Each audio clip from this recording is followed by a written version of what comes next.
Bu xotin-qizlarga murojaatimiz. Chiroyli bo'lmoqchimisiz? Unaqada Arsenal klinikasiga murojaat qiling. Arsenal klinikasida местный обезболивающий bilan qilinadigan plastik xirurgiyalar ancha paytdan beri amalga oshirib kelyapmiz. Bu yuqori qovoqni olish, pastki qovoqni olish, yuz torttirish, yuz sohasiga taalluqli bo'lgan hammasini qilib ketayotgandik. Yaqinda Nemetskiy klinika bilan shartnoma qildik. Vrachimiz Ilhom Farhodovich. Bu klinikada qilinmaydigan operatsiyalar ham bor, ya'ni общий narkoz bilan qilinadigan operatsiyalarni o'sha klinikaga olib borib qilyapmiz.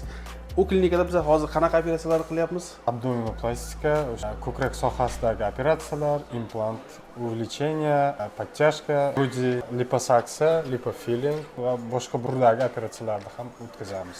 Короче, qorni borlar, qorni kichkina narsasi bo'ladi. Emizikli holatlardan keyin uni joyiga qaytarib qo'ysa bo'ladi, ko'krak kengaytirsa bo'ladi, kengaytirishimiz, kattartirsa bo'ladi va odamni o'zini yog'ini olib to'g'rilab chiroyli qilsa bo'ladi. Demak, qayerga murojaat qilishni bilasizlar? Qabulga yozilinglar. Hamma konsultatsiyalar, hamma ko'riklar mana shu Arsenal klinikasida bo'ladi.